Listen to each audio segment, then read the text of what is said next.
உன்னத பாட்டின் புஸ்தகம் 8ஆம் அதிகாரம் 5வது வசனத்திலே வனாந்தரத்தில் நேசர் மேல் சாய்ந்து கொண்டு வருகிற இவள் யார் என்று சொல்லப்பட்டிருக்கு. இந்த உன்னத பாட்டில் 2 பேர் வனாந்தரத்தில் வராங்க.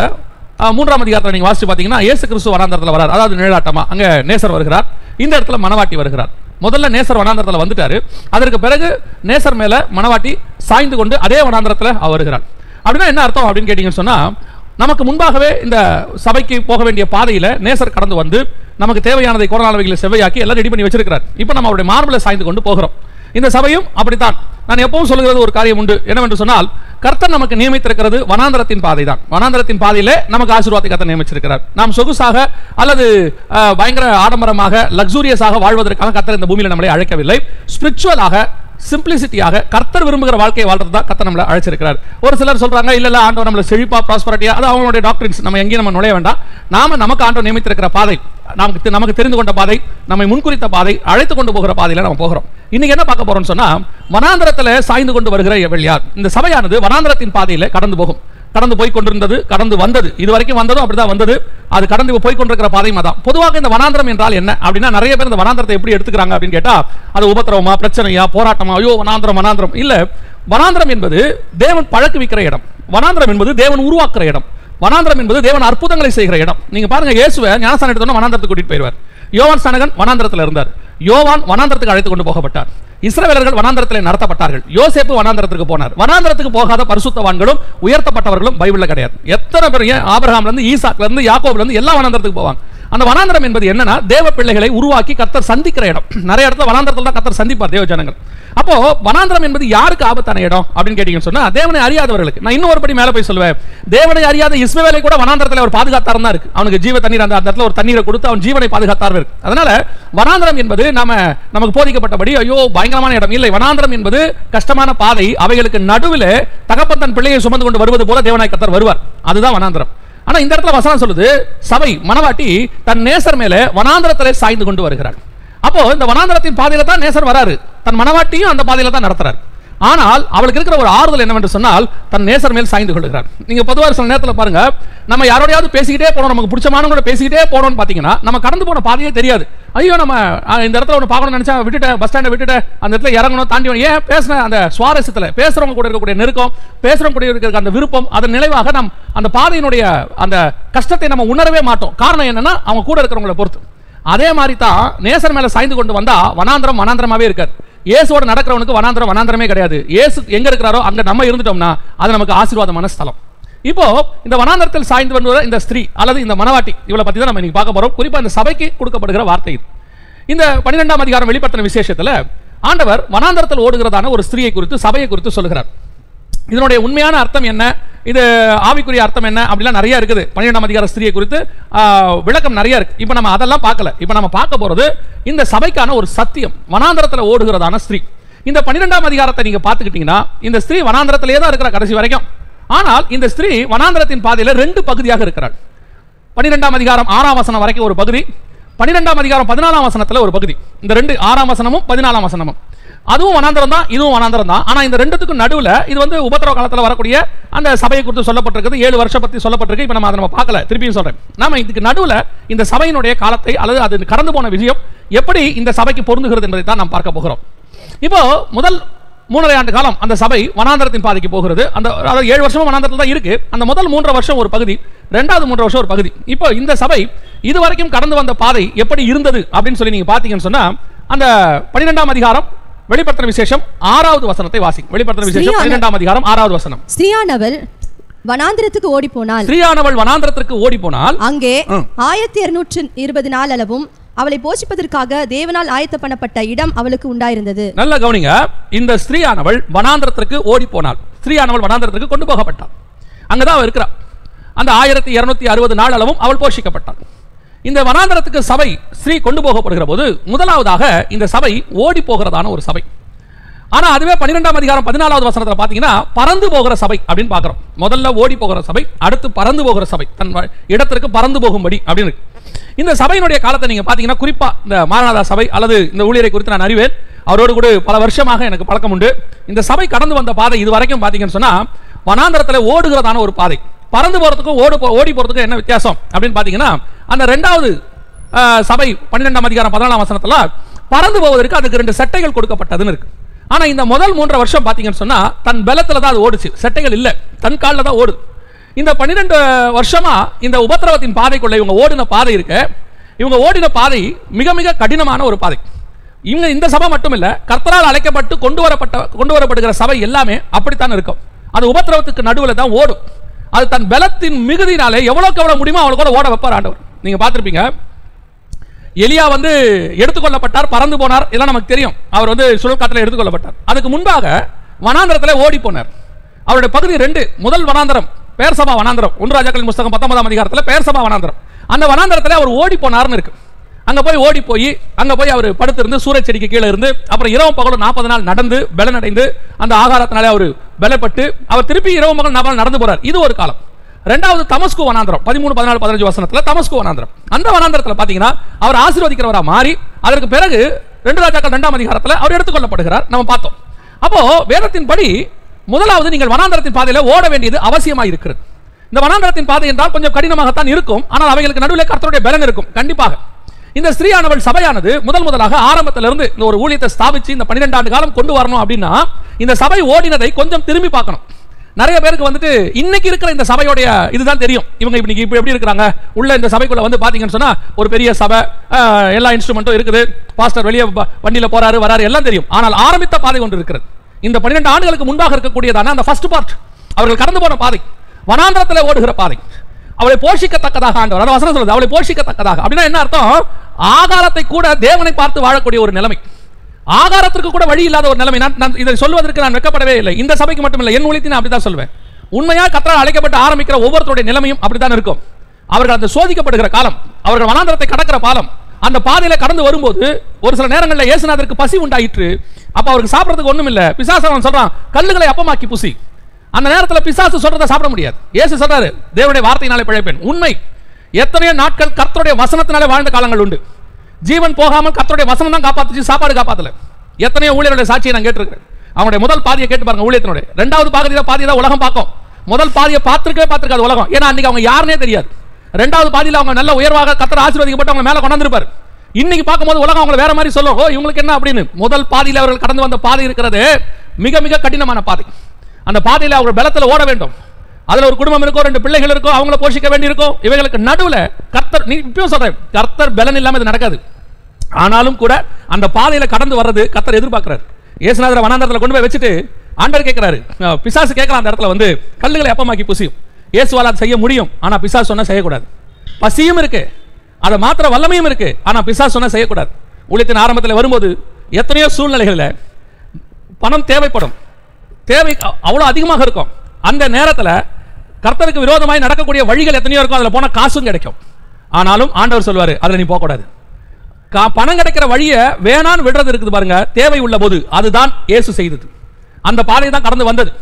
பல நேரங்களில் ஊழியத்தின் ஆரம்பத்தில் வரும்போது, நான் இப்படி சொல்றதுனால ஒரு சில ஹர்ட் ஆகாதீங்க, நான் என் வாழ்க்கையில் நடந்து சொல்றேன். சில நேரத்தில் ஊழியத்தின் பாதையில் வரும்போது சில கொஞ்சம் வசதி படைத்தவர்கள் சபைக்கு வரும்போது அவர்கள் நம்மளை டேக் ஓவர் பண்ண பார்ப்பாங்க. நம்மளுடைய கஷ்டத்தை டேக் ஓவர் பண்ணி பார்த்து அது என்னவோ ஊழியரும் ஊழியக்காரருடைய குடும்பமும் தனக்கு அடிமை மாதிரி நடத்த பார்ப்பாங்க. அவங்க வந்து அவங்க உட்கார்ற விதமே வேற மாதிரி இருக்கும். இப்போ அவங்களுக்கு பிரசங்கம் பண்ணும்போது மற்றவங்களுக்கு பிரசங்கம் பண்ணும்போது டிஃபரெண்டா பிரசங்கம் பண்ண வேண்டியிருக்கும். சில நேரத்தில் அப்படி தங்களுடைய அத்தாரிட்டியை இழந்து போன ஊழியர்கள் எத்தனையோ பேர் இருக்கிறாங்க. அந்த நேரத்தில் கூட பணக்காரனுக்கும் ஏழைக்கும் ஒரே மாதிரி ஊழியத்தை செய்து ஒரே வசனத்தை கொடுத்து, பணக்காரன் சபையில தப்பு செஞ்சா தப்பு தான், வசதி படைச்சவன் சபையில தப்பு செஞ்சா தப்பு தான், அவனுக்காக வசனம் மாறாது. நிறைய நேரங்களில் அப்படி வசனத்தை அவர்களுக்காக மாத்தி கொஞ்சம் அட்ஜஸ்ட் பண்ணி போன ஊழியர்கள் எல்லாம் இன்னைக்கு கிடையாது. ஒருவேளை அவங்க உலக பிரகாரமா வளர்ந்திருக்கலாம், கர்த்தரிடத்துல கிடையாது. பல நேரங்களில் வசனத்தை வசனமா போதிக்கிறதுனால வனாந்தரத்தின் பாதையில கஷ்டத்தை அனுபவிக்க வேண்டி வரும். வசனத்தை பேசுறதுனால எத்தனை பேர் நமக்கு விரோதமா பேசியிருக்கிறாங்க, எத்தனை பேர் இந்த ஊழியர்களுக்கு விரோதமா பேசுவாங்க. ஏன்? சத்தியத்தை போதித்ததுனாலே சத்ருவானோம்னு இருக்கு. அதான் உண்மை. அவர்கள் எப்படி போனாங்களா, வனாந்தரத்தில் ஓடினாள் அந்த ஸ்திரீ. உங்களுக்கு தெரியுமா அந்த ஸ்திரீ அதுக்கு முன்னாடி பட்ட வேதனை என்ன? அந்த 3வது வசனம் சொல்லுது, வாசிங்க பார்ப்போம். வெளிப்படுத்தின விசேஷம் 12ஆம் அதிகாரம் 4வது வசனம் வாசிங்க. அதன் வாள் வானத்தின் நட்சத்திரங்களில் 1/3 பங்கை இழுத்து அவைகளை பூமியிலே விழ தள்ளிற்று. பிரசவ வேதனைப்படுகிற அந்த ஸ்திரீ பிள்ளை பெற்றவுடனே, பிரசவ வேதனைப்படுகிற ஸ்திரீ பிள்ளை பெற்றவுடனே, ஒவ்வொரு ஆத்மாவையும் பெற்றெடுக்கிறதுக்கு பிரசவ வேதனை இருக்கு பைபிள்ல. பவுல் சொல்றாரு, நான் கர்ப்ப வேதனை பட்டேன். ஒரு ஊழியத்தை ஸ்தாபிச்சு ஒரு இடத்துல வந்து ஒரு சபையை உருவாக்கி அங்க 10 ஆத்மாக்களை கொண்டு வரதுக்குள்ள பிரசவ வேதனை. எவ்வளவு கஷ்டம். அதான் நான் எப்போ சொல்லுவேன், ஒரு எவாஞ்சலிஸ்ட், நான் வந்து ஒரு இடத்துல பிரசங்கம் பண்றேன், ஒரு டீச்சிங் பண்றேன், 3 நாள் பேசுறேன், போயிடுறேன்.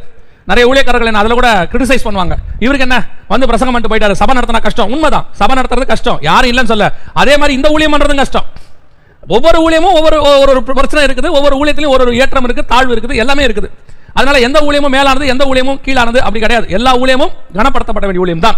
எப்போ நான் சொல்றது அதான், நான் ஒரு சபையிலிருந்து உருவாக்கி வந்திருக்கிறேன். ஒரு ஊழியர் சபையை உருவாக்குறதுக்கு அவர் படுற பாடுகளை, எத்தனையோ ஊழியங்களை ஆரம்பிக்கிற காலத்தில், சபையே இல்லாத காலத்தில் அந்த ஊழியர்களோட போய் அங்கே சுவிசேஷ ஊழியம் பண்ணி அங்கே சபை ஸ்தாபிக்கிற வரைக்கும் கூட இருந்ததுலாம் இருக்கு. எத்தனையோ எங்கள் கூட அந்த நண்பர்கள் அப்படி சபையை ஸ்தாபிக்கும் போது அங்கே கூட போய் ஊழியம் பண்ணி, அங்கே சபை இல்லை, ஃபர்ஸ்ட் அங்கே நாங்கள் போகும்போது சபையே இருக்காது, அங்கே போய் அவங்களுக்கு ஊழியம் பண்ணி அங்கே ஒரு சபை ஆரம்பிக்கிற வரைக்கும் கூட இருப்போம். அப்போ நாங்கள் பார்ப்போம், அந்த கூட அந்த ஊழியர்கள் படுற வேதனையை பார்த்துருக்கிறோம். பிரசவ வேதனை, ஒரு ஆத்மாவையும் கொண்டு வந்து சேர்க்கறதுக்குள்ள பிரசவ வேதனை. முதல்ல ஒரு 2 வருஷம் 3 வருஷம் ஒரு 30 ஆத்மா 20 ஆத்மா வர்றதுக்குள்ள நான் உண்மையை தான் சொல்றேன், கர்த்தர் ஒருவரே அவர்களோடு கூட இருந்தார். உன் தேவனாகிய கர்த்தர் ஒருவர் உன்னோடு கூட இருந்தார். ஏன் தெரியுமா? அந்த காலத்தில் பொருளாதாரத்து பிரச்சனை இருக்கும். ஊழியம் வளர்ந்து வந்த பிறகு, அதுக்கு பிறகு கர்த்தர் நமக்கு ஆத்மாக்களை கொடுத்த பிறகு தேவையான பொருளாதாரம் நமக்கு வந்துடும். ஆனா ஆரம்பத்தில் அந்த ஒரு 10 ஆத்மா 20 ஆத்மா வரும்போது அவர்கள் படுகிற வேதனை இருக்கு பாருங்க, அவ்வளவு கஷ்டம். ஒவ்வொரு ஆத்மாவையும் வீட்டில் போய் சந்திக்கணும். அதில் சில வீட்டில் விடமாட்டாங்க, ஒரு சில வீட்டில் வந்து உபத்திரவப்படுத்துவாங்க, சில வீடுகளை திட்டி அனுப்புவாங்க, சில ஏரியாக்குள்ள விடமாட்டாங்க. நான் ஒரு ஊழியரை கிராமத்தில் கேள்விப்பட்டிருக்கிறேன், எனக்கு ரொம்ப நெருங்கிய ஒரு அண்ணன் தான் கூப்பிடுவார்.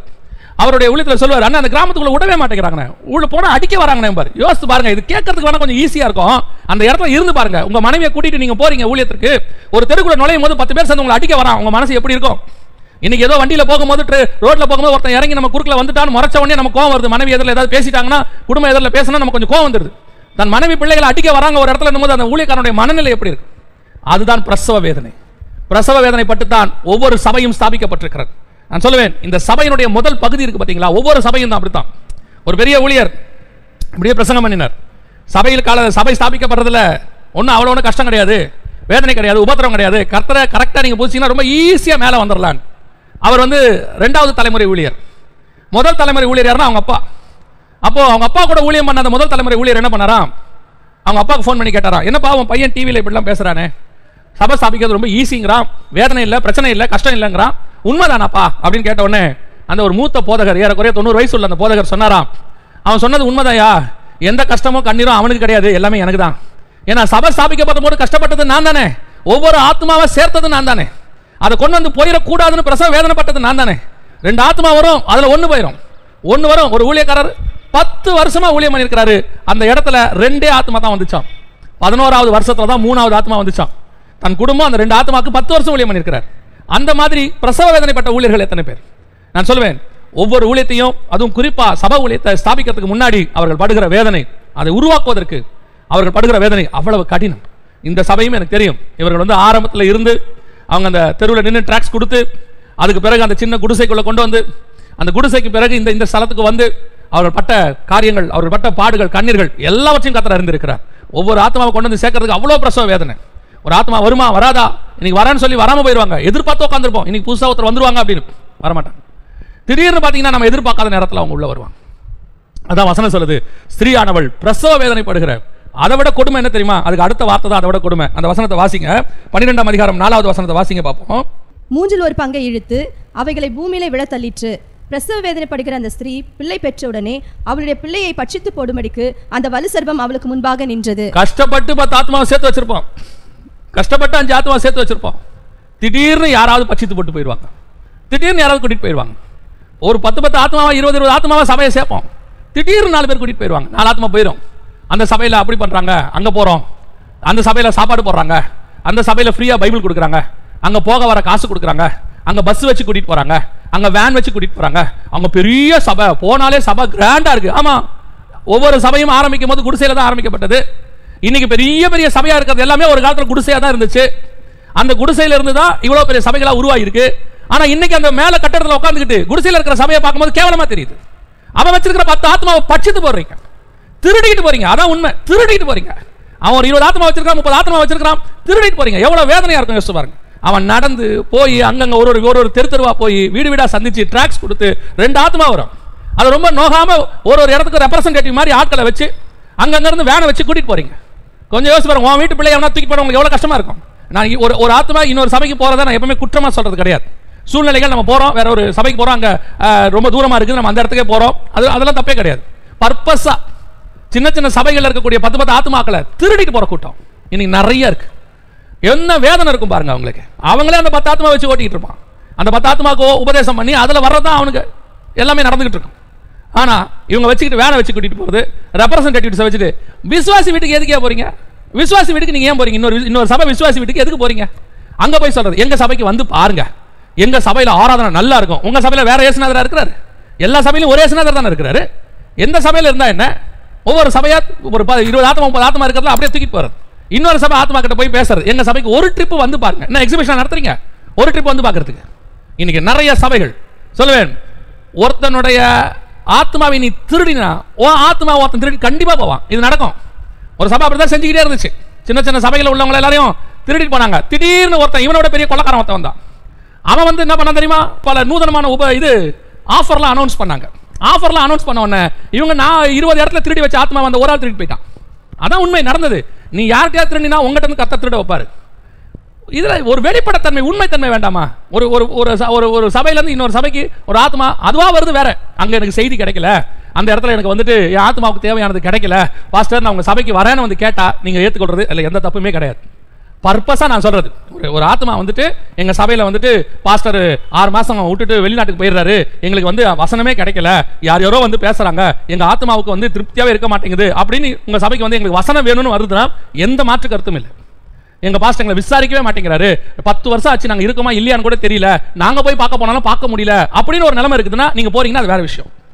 அதை விட்டுட்டு பர்பஸா திருடுற கூட்டம் ஒன்று இருக்கு.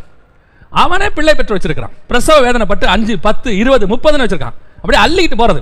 மொத்தமா ஒரு இடத்துல வச்சு நாங்க எல்லாரும் 15,000 பேர் உன்னால போஷிக்கவே முடியாது. 15,000 பேருக்கு எப்படி போஷிப்பீங்க? தனித்தனியா போய் உங்களால பார்க்க முடியுமா? உடனே என்ன பண்ணுவீங்க? ரெப்ரசன்டேட்டிவ்ஸ் வச்சு பாக்குறீங்க, அது வேற விஷயம், அதெல்லாம் உங்க இஷ்டம். ஆத்மாக்களை திருடாதீங்க, அவ்வளவுதான் முக்கியம். இங்க பிரசவ வேதனைப்பட்டு அவன் 10 ஆத்மா 20 ஆத்மா சம்பாதிச்சு வச்சிருக்கிற எத்தனை ஊழியக்காரர்கள் வேதனைப்படுறாங்க தெரியுமா? இது ஒரு ஊழியம். இணைந்து எல்லாரும் சேர்ந்து தேவ ராஜ்யத்தை கட்ட வேண்டியது இருக்குது. இன்னைக்கு இதுகளுக்குள்ளே இவ்வளவு குழப்பம், இவ்வளவு பிரச்சனைகள். அதான் வசனம் சொல்லுது, ஸ்ரீயானவள் பிரசவ வேதனைப்பட்டு பிள்ளை பெறும்போது பட்சிக்கும்படி ஒரு கூட்டம் வந்து நின்னுச்சான், திருடிட்டு போறதுக்கு ஒரு கூட்டம் வந்து நின்னுச்சான். அதான் அவ சொல்றா, அந்த பிள்ளையை கர்த்தர் எடுத்துக்கொண்டார். அந்த சபை எடுத்துக்கொள்ளப்படுகிற சபை. பிரசவ வேதனை பட்டு நீ உண்மையாய் ஊழியம் செய்கிற உன்னுடைய ஊழியத்தை கர்த்தர் பார்த்துட்டே இருக்கிறார். உன் கண்ணீரை கர்த்தர் பார்த்துட்டே இருக்கிறார். உங்க உபத்திரவத்தை கர்த்தர் பார்க்கிறார். நீ ஓடுற ஓட்டத்தை பார்க்கிறார். எலியா ஓடுற ஓட்டத்தை பார்த்தார். வனாந்தரத்தில் யோசேப்பு பட்ட பாடுகளை பார்த்தார். எந்த ஒரு உன்னுடைய பாடுகளும் உன் கண்ணீரும் விருதா கிடையாது. அதான் வசனம் சொல்லுது, கண்ணீரோடு கூட விதைத்தவர்கள் கம்பீரமாய் இருப்பார்கள். யாருடைய கண்ணீரும் நீங்க பட்ட பாடுகளும் ஊழியத்தின் பாதையில் நீங்கள் கடந்து வந்த போது நீங்கள் சந்தித்ததான பிரச்சனைகள் எது ஒண்ணுமே விருதா கிடையாது. இவைகளுக்கான பதில் பின்னால் வந்து கொண்டிருக்கிறது. ஆண்டவர் வந்து அநீதி உள்ள தேவன் கிடையாது மறக்கிறதுக்கு. இந்த 12 ஆண்டு காலம் இந்த சபை பட்ட பாடுகள், இதே மாதிரி தான் ஒவ்வொரு சபையும் பட்ட பாடுகள். உபத்திரவத்தின் மத்தியில் ஒரு ஊழியரை நான் அறிவேன் வெளிநாட்டில். இந்த ஊழியர் வந்து இன்னைக்கு கர்த்தர் ஆசீர்வதிச்சிருக்கிறார், ரொம்ப சந்தோஷம். அந்த ஊழியர் அவருடைய சாட்சியை சொன்னபோது இருதயம் உடைஞ்சிருச்சு. அவர் சொன்னாரு, இந்த வெளிநாட்டுக்கு நான் எப்படி வந்தேன் தெரியுமா பாஸ்டர்? எங்க தேசத்துல யுத்தத்தில் எல்லாரும் செத்து போனாங்க. நாங்கள் இந்த இடத்துக்கு வர்றதுக்குள்ள எங்க உயிர் இருக்குமா இருக்காதானே தெரியாது. நாங்கள் அப்படித்தான் இந்த தேசத்துக்கு வந்தோம். எங்க பிள்ளைகளை பார்க்க முடியாது. கடைசியில் கர்த்தருடைய கிருபையில நாங்கள் குடும்பம் சந்திச்சோம், ஆண்டவரை ஏற்றுக்கொண்டோம். இன்னைக்கு கர்த்தர் எங்களை ஆசீர்வதிச்சிருக்காரு. அதனால நாங்கள் இன்னைக்கு ஒரு ஊழியத்தை செய்கிறோம், கர்த்தருக்கு என்று ஊழியம் செய்கிறோம். கர்த்தர் எங்களை ஆசீர்வதிச்சிருக்கார். உண்மை, அன்னைக்கு அவங்க பட்ட அத்தனை பாடுகளையும் கர்த்தர் பார்த்திருக்கிறார். இன்னைக்கு நம்ம போய் பார்க்கிறோம் வெளிநாடுகள் எல்லாம், அவங்க எல்லாம் நல்ல ஆசீர்வாதமா இருக்கிறாங்கன்னா உண்மை. ஏன்? அவர்கள் அதற்கு ஒரு விலைக்கிரயம் செய்திருக்கிறார்கள். வனாந்தரத்தில் ஓடி இருக்கிறார்கள். அவங்க பலன் எவ்வளவு முடியுமோ அவ்வளவு தூரம் ஓடி இருக்கிறார்கள். உபத்திரப்பட்டிருக்கிறாங்க. வெளிநாட்டில் ஊழியம் பண்றதுனால மட்டும் அவங்க கஷ்டம் அனுபவிச்சிருக்க மாட்டாங்க. நான் சொல்றது முதல் தலைமுறையா, ஃபர்ஸ்ட் பயனியர், இந்த சபையை ஸ்தாபித்தவர்கள், அவர்கள் பட்ட பாடுகள். அதான் வேதம் சொல்லுகிறது, ஸ்ரீயானவள் வனாந்தரத்தில் ஓடி போனாள். ஆனாலும் அந்த ஓடி போன ஸ்திரீக்கு போஷிக்கத்தக்கதா அவைகளுக்கு நடுவில் கர்த்தர் ஒரு போஷிப்பை உண்டாக்கினார். எனக்கு ரொம்ப ஆச்சரியங்க. நான் இந்த ஊழியத்துக்கு வரும்போது என்ன வச்சு நான் சொல்றேன், இந்த ஊழியத்துக்கு நான் வரும்போது ஒரு ஏடாகூடமான பொருத்தனையை பண்ணிட்டு வந்தேன். நான் அப்படிதான் சொல்லுவேன், அது ஒரு ஏடாகூடமான பொருத்தனை. என்ன பொருத்தனை தெரியுமா? நான் வேலையை விட்டுட்டு எழுதி கொடுத்துட்டு வரும்போது, இந்த ஊழியத்துக்கு வந்திருக்கிறேன், நான் யாருக்கிட்டையும் போய் ஊழியம் கேட்க மாட்டேன், நான் வீட்டில் தான் இருப்பேன், என்ன அவங்க ஊழியத்துக்கு கூப்பிடணும், நீங்கள் தான் எனக்கு ஆஃபரிங் கொடுக்கணும், நீ யாருக்கிட்டையும் போய் ஆஃபரிங்கும் கேட்க மாட்டேன், அது நீங்களாக கொடுக்கணும் அப்படின்னு ஒரு பொருத்தனை பண்ணி வீட்டில் உட்காந்தேன். 11 மாதம் ஒரு ஊழியம் கிடையாது. ஆனால் அந்த 11 மாதமும் கர்த்தர் போஷித்தார், கர்த்தர் நடத்தினார், என் குடும்பத்தை நடத்தினார். அந்த போஷிப்பதற்கு அவர் வல்லமையுள்ளவராக. கடைசியில் இந்த இப்படி ஒரு பொருத்தனை யாராவது பண்ணுவாங்களா பார்த்தீங்கன்னா, நான் பண்ணியிருந்தேன். அந்த பொருத்தனையை, இந்த மதியனமான காரியத்தை கர்த்தர் பொறுத்து ஆசீர்வதிச்சு அவரே ஊழியக்காரங்களை கொண்டு வந்து ஊழியத்தை ஏற்படுத்தி கொடுத்து அவரே ஆஃபரிங் கொடுத்து இந்த 16 ஆண்டு காலம் ஊழியத்தை நடத்தி இருக்கிறார். இது வரைக்கும் நான் சொல்லுவேன், அவர் வனாந்தரத்தில் என்னை போஷித்துக் கொண்டு வந்திருக்கிறார். ஒரு நாளும் நாங்கள் குறைவுபட்டதே கிடையாது. அதுதான் உண்மை. எவ்வளவு வனாந்தரத்தில் நீங்க ஓடினாலும் உங்களை போஷிப்பதற்கு ஒரு தேவன் வனாந்தரத்தில் இருக்கிறார். இந்த 12 ஆண்டு காலம் இந்த சபையை அப்படித்தான் நடத்தியிருக்கிறார். வனாந்தரத்துகளை போஷித்து கொண்டு வந்தார். கொஞ்சம் யோசிச்சு பாருங்க, எத்தனையோ நாள் உங்களுடைய பாத்திரத்தில் சாப்பாடு இல்லாமல் இருந்திருக்கும். எங்கிருந்து சாப்பாடு வந்துச்சுன்னே தெரியாது, ஆனால் வந்திருக்கும். எத்தனையோ நாள் நம்முடைய வீட்டுக்குள்ள அரிசி இருக்காது, சமைக்கிறதுக்கு ஒன்றும் இருக்காது, என்ன பண்ணுவோன்னு தெரியாது, பர்சல பணம் இருக்காது, என்ன பண்ணுவோன்னு யோசிச்சுட்டே இருந்திருப்போம். அற்புதமாயும் அதிசயமாயும் கர்த்தர் நடத்தியிருப்பார். சம்பந்தமே இல்லாம ஒரு சாட்சியை நான் கேள்விப்பட்டேன், ஆச்சரியமா இருந்துச்சு. அந்த சகோதரி இன்னும் இருக்கிறாங்க. ஒரு தடவை ஊழியத்துக்கு அவருடைய ஊழியத்துக்கு போயிருந்த போது அந்த சாட்சி வந்து அங்கே ஃபேமஸ் அந்த ஏரியாவில். ஒரு தடவை அவங்க பிள்ளைகள், அவங்க கொஞ்சம் பிள்ளைகள் எடுத்து வளர்க்குறாங்க, அவங்க பிள்ளைகள் எல்லாம் மொத்தம் இருக்கும்போது ஒரு நாள் ராத்திரி ஒன்றுமே இல்லை, சாப்பிட்றதுக்கு ஒன்றுமே கிடையாது, அரிசி இருக்குது, குழம்பு வைக்கிறதுக்கு ஒன்றுமே இல்லை, கையில் காசும் இல்லை. அப்போது ஜோ பண்ணிட்டு என்ன பண்ணாங்களாம், ஒரு பாத்திரத்தில் தண்ணியை வச்சு ஒரே ஒரு தக்காளி இருந்துச்சான், அந்த தக்காளி அந்த தண்ணியில் போட்டு மூடி போட்டுட்டு கையை வச்சு ஜோ பண்ணிட்டு சொன்னாங்களா, ஆண்டவரே எங்ககிட்ட வேறு ஒன்றுமே இல்லை, இவ்வளோதான் இருக்குது, நீங்கள் தண்ணீரை திராட்சை ரசமாக மாற்றினவராச்சே, இதை ஒரு குழம்பா எங்களுக்கு மாற்றி கொடுங்கப்பா அப்படின்னு கை வச்சு ஜோ பண்ணிட்டு 10 நிமிஷம் கழிச்சு அந்த மூடியை திறக்கிறாங்களாம், உள்ள சாம்பார் இருக்குது, அந்த அடுப்பில் சாம்பார் இருக்குதாம். அவங்க சொன்ன சாட்சி, அவங்க இன்னைக்கும் அந்த சாட்சியை சொல்லுவாங்க. ஆனால் இன்னைய வரைக்கும் அந்த குடும்பத்தை, அந்த ஊழியக்காரரை கர்த்தர் அப்படி தான் போஷிக்கிறார். நான் கூட இருந்தே பார்க்குறேன், ஏன்னா அவங்க தெரியும், நல்லா தெரியும். அப்படித்தான் அவங்க இன்னைய வரைக்கும் அற்புதம் அதிசயமாக இந்த ஊழியத்தை கர்த்தர் நடத்தி கொண்டே இருக்கிறார். போஷிப்பதற்கு ஒரு நாளும் கர்த்தர் கைவிட மாட்டார். கொண்டு வந்த பாதை, நீ ஓடுகிற பாதை வனாந்தரமாக இருக்கும். சில நேரங்களில் கஷ்டங்கள் வரும். அந்த உபத்திரவத்தின் பாதையில் கர்த்தர் ஒரு உண்மையை பார்க்கிறார். அந்த உபத்திரவத்துக்கு நடுவில் ஒரு பிரசவ வேதனை வரும். நம்ம கஷ்டப்படுவோம், வேதனையோடு கூட தான் விதைப்போம். அதுக்கு நடுவில் கொஞ்சம் 1-2 விளையும், அதை கூட திருடிட்டு போறதுக்கு கொஞ்சம் பேர் வருவாங்க. அந்த ஊழியத்தை அது எழும்பி ஒரு லெவல் வர வரைக்கும் ஊழியர்கள் படுகிற பாடுகள் இருக்கு பார்த்தீங்களா, மிக கடினம். நாம இன்னைக்கு ஊழியக்காரங்களை பார்க்கக்கூடாது, அவங்களுடைய ஆரம்பம் என்னன்னு பார்க்கணும். எங்களுடைய போதகரை குறித்து எங்க சாட்சி சொல்லுவாங்க. எங்க போதகர் இன்னைக்கு இருக்கிற நிலைமையை பார்க்கும்போது எல்லாரும் சொல்லுவாங்க, அவர் அப்படி இருக்கிறார் இப்படி இருக்கிறார். ஆனால் அவர் அதே ஊர்ல அதே இடத்துல செருப்பு இல்லாமல் நடந்தது, சைக்கிளில் போய் வந்தது, அவர் சைக்கிள் செயின் அருந்தது, எல்லா சாட்சியில சொல்லுவார். அப்பதான் நினைப்போம், அவர் என்னைக்கோ ஒரு நாள் விதைத்தார், இன்னைக்கு அதை அறுக்கிறார், கம்பீரமாய் அறுக்கிறார். அதுதான் உண்மை. இன்னைக்கு அவங்க எப்படி இருக்கிறாங்க அது கர்த்தர் பார்த்துக் கொள்வார். அது கர்த்தருக்கு அவங்களுக்கும் உள்ளது, கர்த்தர் ஆசீர்வதிச்சிருக்கிறாரு, அது கர்த்தர் கொடுத்தது, அதெல்லாம் வேற விஷயம். ஆனால் கர்த்தர் யாருக்கும் சும்மா தர மாட்டார். வனாந்தரத்தில் தாவீது ஆடு மேய்ச்சதை பார்த்து தான் அவனை ராஜாவா மாத்தினார், சும்மா மாத்தல. யோசேப்பு வனாந்தரத்தில் கஷ்டத்தை பார்த்து தான் எகிப்துக்கு ராஜா பிரதமராக மாத்தினார். அதே தான் நம்ம வாழ்க்கையிலும், உங்க வாழ்க்கையில் அதே தான். முதலாவது பகுதி, வனாந்தரத்துக்கு ஸ்திரீயானவள் ஓடி போனாள். அங்கே பிரசவ வேதனை, அங்கே பிள்ளையை பட்சிக்கிற தன்மை, இவைகளுக்கு நடுவில் கர்த்தர் அவர்களை போஷித்துக் கொண்டு வந்தார். இந்த 12 ஆண்டு காலமும் இந்த சபையை அப்படித்தான் கர்த்தர் நடத்தி இருக்கிறார். ஆனால் இதற்கு பிறகு ஆண்டவர் என்ன செய்ய போகிறார்? இதுக்கு பிறகு என்ன நடக்க போகுது? இந்த சபையை ஆண்டவர் எப்படி ஆசீர்வதிக்க போகிறார், அல்லது சபை எப்படி போக போகிறது அப்படின்னு நீங்க பாத்தீங்கன்னு சொன்னா, வாசிங்க 12ஆம் அதிகாரம், வெளிப்படுத்தின விசேஷம் 12ஆம் அதிகாரம் 14. அந்த பாம்பின் முகத்துக்கு விலகி ஒரு காலமும் காலங்களும் அரை காலமுமாக போஷிக்கப்படத்தக்கதாய் வனாந்தரத்தில் உள்ள தன் இடத்திற்கு பறந்து போகும்படி பெரு கழுகின் 2 சிறகுகள் அவளுக்கு கொடுக்கப்பட்டது. இந்த இடம் தான் ரொம்ப முக்கியம். முதல் பகுதி நீங்க கஷ்டப்பட்டு ஓடி முடிச்சிட்டீங்க. அது ஓடி இருப்போமா இருக்க மாட்டோமா, சாவோமா, பல நேரங்களில் இதுக்கு மேலே நம்ம இருப்போமா, வாழ முடியுமா அப்படிங்கிற பகுதியை ஓடி முடிச்சிட்டீங்க. பிரசவ வேதனை பட்டாச்சு, அந்த அந்த அந்த வேதனையெல்லாம் முடிஞ்சிருச்சு. இருக்கிறதுலையே அதான் சொல்லுவாங்க, கஷ்டமானது என்னன்னு கேட்டால் ஒரு பெண் பிள்ளையை பிறக்கிறது, அந்த தான் கஷ்டமா, அந்த வேதனை தான், அந்த வலி தான் இருக்கிறதுலே உச்ச வலி. அந்த வலியை அவள் தாங்கிட்டானா அதுக்கப்புறம் வர வலி எல்லாமே அதோட கீழானது தான். உலகத்திலேயே ரொம்ப கடினமான வலி எது? உயிர் போய், அதான் மறுஜன்மம் அப்படின்லாம் ஒரு வார்த்தை சொல்லுவாங்க. உயிர் போய் உயிர் வந்துச்சுங்க அப்படின்லாம் வார்த்தையை சொல்றாங்களே. காரணம் என்னன்னா, அந்த பெண் அந்த பிள்ளையை பெற்றெடுக்கிற அந்த வேதனை இருக்கு பார்த்தீங்களா, அதுதான் உலகத்திலேயே உச்ச வேதனை. அந்த மாதிரி வேதனை வேற ஒன்று கிடையாது. அந்த வேதனையை ஊழியத்தினுடைய முதல் பகுதியில் நம்ம அடைஞ்சிருவோம். இந்த சபையை அடைஞ்சு முடிஞ்சிருச்சு. இதுக்கு அடுத்து என்ன இருக்கு தெரியுமா?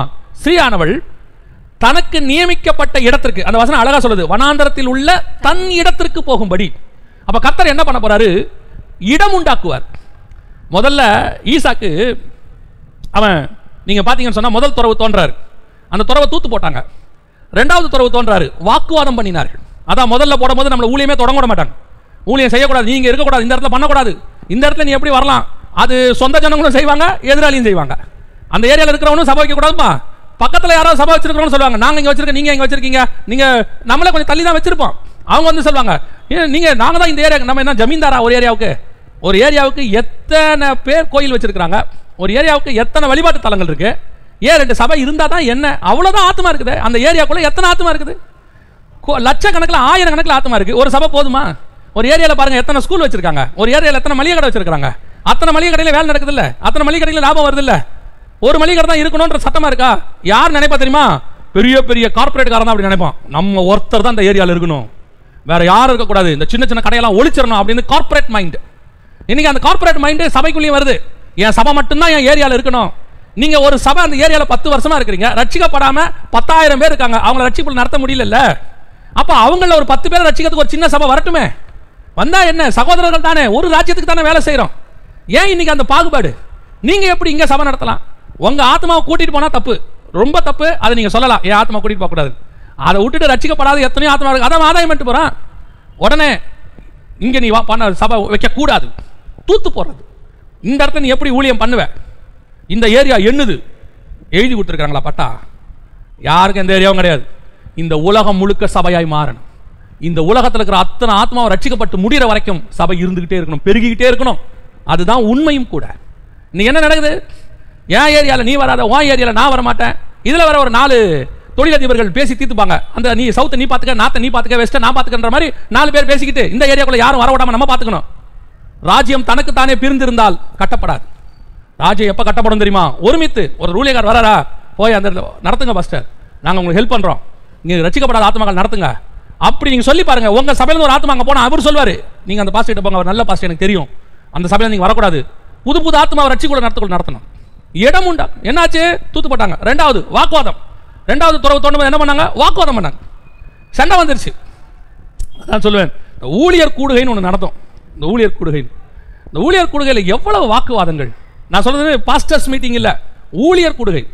எல்லா அந்த எவாஞ்சலிஸ்டுக்கு எதிராக பாஸ்டர்ஸுக்கு எதிராக எவாஞ்சலிஸ்ட், தீர்க்கதரிசிக்கு எதிராக போதகர்களுக்கு எதிராக மேய்ப்பர்கள், இப்படி வாக்குவாதம். இது 2வது ஸ்டேஜ். இதை தாண்டி 3வது ஸ்டேஜ் தான் இடம் உண்டாக்குற ஸ்டேஜ்.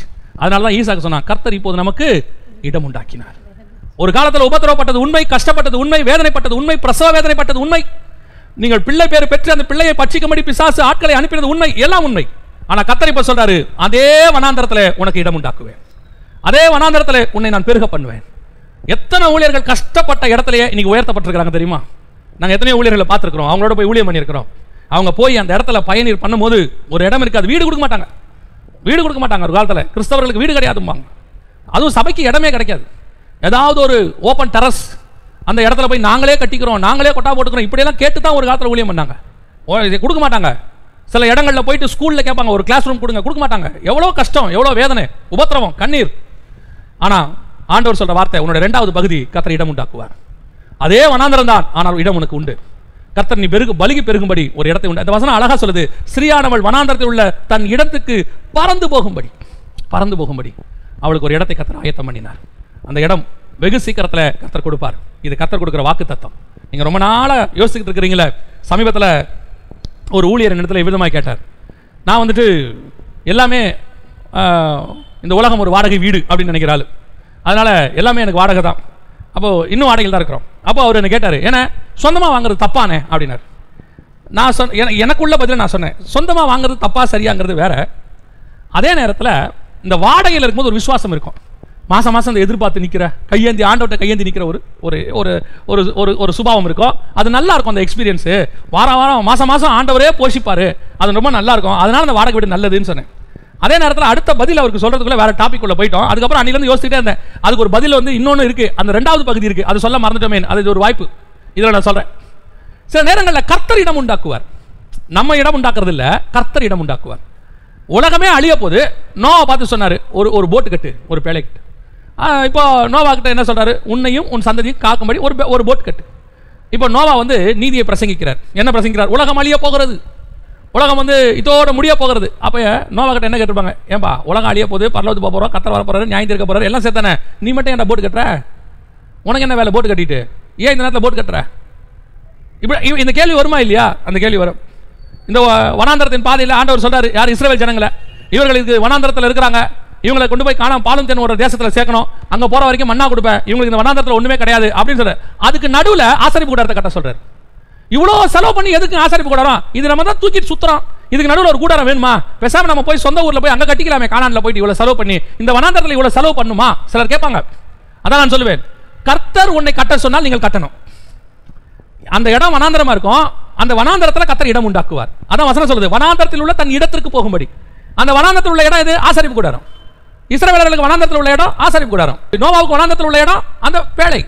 அதே மாதிரி தான் வருக வருது இல்ல கடைசி காலம் எல்லாம் சொல்றோம். அவைகளுக்கு நடுவில் கர்த்தர் உங்களுக்கு ஒரு இடம் உண்டாக்கினால் அதை பெற்றுக்கொள்ள வேண்டியது நம்முடைய வேலை. ஏன்னா கர்த்தர் உண்டாக்குறார். கர்த்தர் நம்ம கேட்க கூடாது. நம்ம போயிட்டு எங்களுக்கு இவ்வளவு தேவைப்படுகிறது, இவ்வளவு கொடுங்க, இத்தனாயிரம் ரூபாய் கொடுக்க, இத்தனாயிரம் பேர் தேவை, எங்களுக்கு இவ்வளவு கொடுங்க, நாங்க திருப்பி கொடுத்துறோம், உங்களுக்கு நாங்க வந்து பேங்க் வட்டியில உங்களுக்கு திருப்பி தரோம், நீங்க உங்க நகர் இருந்தா கொடுங்க, நாங்க வாங்கி வச்சுட்டு திருப்பி அப்புறமா மூட்டு கொடுத்துறோம், உங்களுக்கு சபை கட்டத்துக்கு எங்களுக்கு தேவைப்படுது. இதெல்லாம் கர்த்தர் சொன்னது இல்லை. இப்படி செய்யக்கூடாது. கர்த்தர் உன்னை கட்ட சொன்னா அதுக்கான தேவைகளையும் கர்த்தரே சந்திப்பார். ஒரு பைசா இல்லாம கொடுப்பார். ஏன்னா சொன்னது அவர், வாக்கு பண்ணினவர் உண்மை உள்ளவர், சொன்னதை செய்யும் அளவும் அவர் உன்னை கைவிடுகிறது இல்லை. அப்படின்னா என்ன அர்த்தம்? கர்த்தர் உங்களுக்கு ஒரு காரியம் செய்ய சொல்றாரா, நீங்க செய்யுங்க. அதான் ஆண்டவர் சொல்றாரு, இந்த தேசத்துல உனக்கு இடம் உண்டாக்குவேன். ஒரு இடத்தை கர்த்தர் உங்களுக்கு கொடுக்கணும்னு வச்சாருன்னா கொடுப்பார். ஏன்? இதுக்கு அப்புறம் ஒன்று நடக்க போது, அதுக்கு தான் கர்த்தர் அந்த இடத்தை உண்டாக்கினார். என்ன நடக்க போதா? இதுக்கப்புறம் தேசத்துல வனாந்தரத்தின் பாதையில அந்த அதுக்கப்புறம் நீங்க பாத்தீங்கன்னா 15வது வசனத்துல, அப்போது அந்த ஸ்திரீயை வெள்ளம் கொண்டு போகும்படிக்கு பாம்பானது தன் வாயிலிருந்து ஒரு நதியை போன்ற வெள்ளத்தை அவளுக்கு பின்னாக ஊற்றி விட்டது. இதுக்கு பின்னாடி என்ன செய்வாங்க எதிராளிகள்? வெள்ளம்னா என்னன்னா தண்ணீர். தண்ணீர் என்பது வெளிப்படுத்தல் 17:15 படி ஜனங்களை குறிக்கும். எதிரான ஜனங்கள் எழும்புவாங்க, நிறைய போராட்டம் வரும், எதிரான அரசாங்கங்கள் எழும்பலாம், எல்லாம் வரலாம். அவைகளுக்கு நடுவில் நம்மளை பாதுகாப்பதற்கு கர்த்தர் ஒரு இடத்தை உண்டாக்குவார். ஒன்னு கொடுக்கிறாருன்னா பின்னாடி ஏதோ ஒன்று வரப்போது, அதுக்கு ஆண்டவர் பாதுகாப்பை உண்டாக்கி வச்சிருக்கார். அதுதான். அப்ப கர்த்தர் உனக்கு என்ன செய்வாரு? ஒரு இடத்தை உண்டாக்கி கொடுப்பார். கர்த்தர் கொடுக்கிறது வாக்கு தத்தம். உங்களுக்கு நீங்கள் எந்த இடத்துல தூத்து போடப்பட்டீர்களோ, எந்த இடத்துல நீங்கள் வாக்குவாதம் பண்ணப்பட்டீர்களோ, எந்த இடத்துல நீங்கள் கேவலப்படுத்தப்பட்டீர்களோ, அதான் ஈசாக்கு சொல்றான், நீங்கள் என்னை துரத்தி விடவில்லையா? என்ன துரத்தி விட்டீங்களா? நான் மேல இருந்த என்ன பள்ளத்தாக்குக்கு துரத்தி விட்டீங்களே. அந்த இடத்துல அபிமெலேக் வந்து கேட்கிறான், கர்த்தர் உன்னோடு கூட இருக்கிறார். அப்ப ஈசாக்கு சொல்றாரு, என்ன நீங்கள் துரத்தி விடவில்லையா? நம்மளை விரட்டி அடிச்சாங்களாம், இங்க இருக்க கூடாது, கிளம்புங்க, சீக்கிரம் காலி பண்ணுங்க.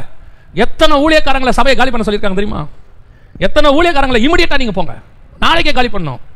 காரணம் என்ன? ஊழியம் பண்ண ஒரே நிமித்தம் பிசாசு ஆட்களை எழுப்பி விடுவான். இங்க ஊழியம் பண்ணக்கூடாது, அப்படி பண்ணக்கூடாது. தூர்த்து போடப்பட்டார்கள், வாக்குவாதம் பண்ணப்பட்டார்கள், துரத்தி விடப்பட்டார்கள், வனாந்தரத்தில் ஓடி போனார்கள், பிரசவ வேதனைப்பட்டார்கள், கண்ணீர் சிந்தினார்கள், பசியோடு கூட ராத்திரியிலே காத்திருந்தார்கள். நைட்ல படுக்கும்போது தூக்கம் வராது, நாளைக்கு என்ன பண்ண போறோம் தெரியாது. ஊழியத்தின் பாதையில் பிரச்சனை ஒரு பக்கம், இந்த பக்கம் பாத்தீங்கன்னா குடும்பத்தில் ஒரு பக்கம், பிள்ளைகளுக்கு ஸ்கூலுக்கு போகணும், ஃபீஸ் கட்டணும், சில பிள்ளைகள் வியாதியாப்பட்டிருக்கும், இவைகளுக்கு ஒரு பக்கம் வீட்டு வாடகை கட்டணும். இவைகளுக்கு நடுவில் அந்த ஊழியக்காரனுக்கு தூக்கம் வருமா? வராது. ஆனால் அதே இடத்துல கர்த்தர் சொல்றாரு, எங்க நீ கண்ணீர் சிந்தனையோ, எங்க ஓடனையோ, எங்க வேதனைப்பட்டியோ, எங்க தூர்த்து போடப்பட்டியோ, எங்க வாக்குவாதம் பண்ணப்பட்டியோ, அதே இடத்துல கர்த்தர் உனக்கு ஒரு இடத்தை உண்டாக்க போகிறார். அதான் வேதம் சொல்லுது. அது வனாந்தரம் தான், எந்த மாற்றமும் இல்லை. வனாந்தரத்துல கர்த்தர் உன்னை இடம் உண்டாக்க போகிறார். இந்த இடத்துல கர்த்தர் உன்னை ஆசீர்வதிக்க போகிறார், உன்னை பலிக்கு பெருக பண்ண போகிறார். இதுக்கு உங்களுக்கு உதவியா கர்த்தர் என்ன கொடுத்திருக்கிறாரா? வசனம் சொல்லுது, 2 கழுகுகளின் சிறகுகள் அவளுக்கு கொடுக்கப்பட்டது. பெருங்கழுகின் 2 சிறகுகள் அவளுக்கு கொடுக்கப்பட்டது. இந்த சிறகுல என்னங்க இருக்குது அதை மாத்திரம் சொல்லிட்டு நான் ஆசீர்வதிச்சு ஜெபம் பண்ணி முடிக்க விரும்புகிறேன். இந்த இடத்தை உண்டாக்கி அவளை போஷிப்பதற்கு, அவளை ஆசீர்வதிப்பதற்கு கர்த்தர் 2 பெருங்கழுகின் செட்டுகள் வச்சிருக்கிறாராம். கர்த்தருடைய அந்த பெருங்கழுகுகளின் செட்டைகள் என்பது ஆவிக்குரிய அர்த்தம் வேறு. அந்த சட்டைகள் கழுகுக்குள்ள என்ன இருக்கு, கழுகின் சட்டைகளுக்குள்ள என்ன இருக்கு அப்படிங்கறத மாத்திரம் நான் சொல்லிட்டு நான் முடிக்க விரும்புகிறேன். முதலாவதாக கழுகுகளின் சட்டைக்குள்ள என்ன இருக்கிறது வாசிங்க. சங்கீதங்களின் புஸ்தகம் 17ஆம் அதிகாரம், சங்கீதம் 17:9 வாசிங்க. 17ஆம் சங்கீதம் 9வது வசனத்தை வாசிங்க. என்னை ஒடுக்குகிற துன்மார்க்கருக்கும், என்னை சூழ்ந்து கொள்கிற என் பிராண பகைஞருக்கும், மறைவாக உம்முடைய செட்டைகளின் நிழலிலே என்னை காப்பாற்றும். ஆண்டவர் உங்களுக்கு ஒரு மிகப்பெரிய பாதுகாப்பை உண்டாக்க போகிறார். அவருடைய சட்டைகளுக்குள்ள என்ன இருக்குது? பாதுகாப்பு இருக்குது. ஒடுக்குனவங்க, சூழ்ந்து கொள்கிற பகைவர்கள், இவங்களாம் வருவாங்களா? கண்டிப்பா வருவாங்க. இல்லாம அதெல்லாம் கிடையாது. எவ்வளோ பெரிய சர்ச்சுக்கும் பிரச்சனை இருக்கும். நம்ம என்ன நினைச்சுக்கிறோம்னா, பெரிய சர்ச்சு பெரிய பாஸ்டர் அவருக்கு பிரச்சனை இருக்காது அப்படின்னு நீங்க நினைச்சுக்கிறீங்க. பெரிய சர்ச்சு பெரிய பாஸ்டர்னா பெரிய பிரச்சனை, சின்ன சர்ச்சு சின்ன பாஸ்டர்னா சின்ன பிரச்சனை. பெரிய ஊழியக்காரரு, பெரிய எவாஞ்சலிஸ்ட், பெரிய கூட்டம் வருதுன்னா அவருக்கு பெரிய பிரச்சனை. சின்ன எவாஞ்சலிஸ்ட், சின்ன கூட்டம் வருது, கொஞ்சம் பேர் தான் வரணும், அவருக்கு சின்ன பிரச்சனை. அவங்க ரேஞ்சுக்கு ஒரு பிரச்சனை இருக்கும். அதான் நான் சொல்லுவேன். வெளிநாட்டில் வேலை பார்த்தா அவங்க எல்லாருமே ஆசீர்வாதமா இருக்கிறாங்க நமக்கு மைண்ட்ல. அவருக்கு என்னங்க வெளிநாட்டில் சம்பாதிக்கிறாரு, உள்நாட்டில் சம்பாதிக்கிற உங்களுக்கு என்ன பிரச்சனையோ அதே மாதிரி வெளிநாட்டில் சம்பாதிக்கிறவருக்கும் பிரச்சனை இருக்கு. பிரச்சனை இல்லாத உலகத்தில் ஒருத்தங்க கூட கிடையாது, எல்லாருக்குமே இருக்கு. வேர்ல்டு பிக்கஸ்ட் பணக்காரர் எடுத்துக்கோங்க, அவருக்கு ஒரு பிரச்சனை இருக்கும். இல்லாம எப்படி இருக்கும்? எல்லாருக்கும் இருக்கும். அதே தான் இப்பவும் சொல்றேன். இப்ப ஆண்டவர் இந்த பாதுகாப்பை நமக்கு ஏற்படுத்துறாரு. ஏன் ஏற்படுத்துறாரு? வசனம் சொல்லுது, பின்னாடி வெள்ளம் போல வெள்ளத்தை பிசாசு அனுப்ப போதா, ஜனங்களை அனுப்புவாங்க, ஒடுக்குகிறவங்க வருவாங்க, துன்மார்க்கர் வருவாங்க. ஆனால் அவைகளுக்கு நடுவில் கர்த்தர் நம்மை பாதுகாக்க போகிறார். பாதுகாப்பு சட்டைகள் மறைவில் நாம கொண்டு போய் ஆண்டவர் வைக்க போறார். அதுக்கு தான் அந்த சட்டைகள் 2 நமக்கு ஆண்டவர் கொடுத்திருக்கிறார். ஒரு மிகப்பெரிய பாதுகாப்பு. நான் சொல்லுவேன், என்னுடைய ஊழியத்தில் எத்தனையோ விதமான பிரச்சனைகள், போராட்டங்களை நான் கிராஸ் பண்ணியிருக்கேன். நான் அதில் செஞ்சேன் இதை செஞ்சேன்றதாக சொல்லலை. 2வது பகுதி ரொம்ப முக்கியம். அவை எல்லாவற்றுக்கும் நடுவில் 2 செட்டைகள் என்னை பாதுகாத்துக் கொண்டிருந்தது. தேவனுடைய 2 கரம் என்னை மூடிக்கொண்டிருந்தது. அதில் ரொம்ப ஈஸியாக கிராஸ் பண்ணி வரத்துக்கு ஆண்டவர் கிருபை தந்தார். எவ்வளோ பிரச்சனை வேணா வரட்டும், யார் வேணாலும் பேசட்டும், என்ன வேணாலும் சொல்லட்டும், உன்னை கொலை பண்ணுறதுன்னு சொல்லட்டும். அப்படி ஒரு கூட்டமே வந்துச்சு, உன்னை கொலை பண்ண போறேன்னே வந்துச்சு. அப்படியே வருவாங்க. சிலர்லாம் ஃபோன் பண்ணி, நீ என்ன பைபிள்ல இப்படி பேசியிருக்கிற, உன் மேலே கேஸ் போட போகிறோம், உன்னை கேஸ் போட்டு உன்னை கொண்டு போய் உள்ள தள்ள போகிறோம் அப்படிலாம் சொல்லுவாங்க. சோத்திரம், பிரைஸ் தி லார்ட். ஒரு செட்டைகள் மறைவு நம்மளை சுற்றி இருக்கிறது, அது ஒரு பாதுகாப்பு. அந்த பாதுகாப்பை தாண்டி ஒருத்தரை எங்கேயும் கொடுக்க முடியாது. ஒருத்தரை எங்களை கொண்டு போய், அதான் நான் சொல்லுவேன், யார் உங்க மேலே கேஸ் கொடுத்தாலும் நமக்கு முன்ஜாமீன் வாங்கி ஒருத்தர் வச்சிருக்கிறார். நமக்கு ஆன்டிசிபேட்டரி பெயில்னு சொல்லுவாங்க, ஒருத்தர் வாங்கி வச்சிருக்கிறார். அந்த பெயில் இருக்கிற வரைக்கும் உங்களை யாரும் ஒன்றும் பண்ண முடியாது. அந்த பெயில் தான் கர்த்தருடைய செட்டை. என்ன வேணாலும் பண்ணட்டும், உங்களை எதுவுமே அசைக்காது. உனக்கு ஒரு ஆண்டவர் பாதுகாப்பை உண்டாக்கி வச்சிருக்கிறார். அந்த பாதுகாப்பு வளையத்தை ஒருத்தராலையும் தாண்ட முடியாது. அது உங்களை செட்டைகளின் மறைவில் வைத்து பத்திரமாய் பாதுகாக்கும். இது கர்த்தர் கொடுக்கிற 2வது வாக்குத்தத்தம். முதல்ல கர்த்தர் இடம் உண்டாக்குவார். 2வது கர்த்தர் உங்களை பறந்து காக்கிற பட்சியை போல பாதுகாக்க போகிறார்.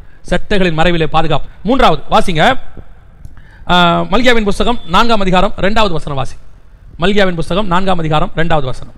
ஆனாலும் என் நாமத்துக்கு பயந்திருக்கிற உங்கள் மேல் நீதியின் சூரியன் உதிக்கும், அதன் செட்டையின் கீழ் ஆரோக்கியம் இருக்கும்.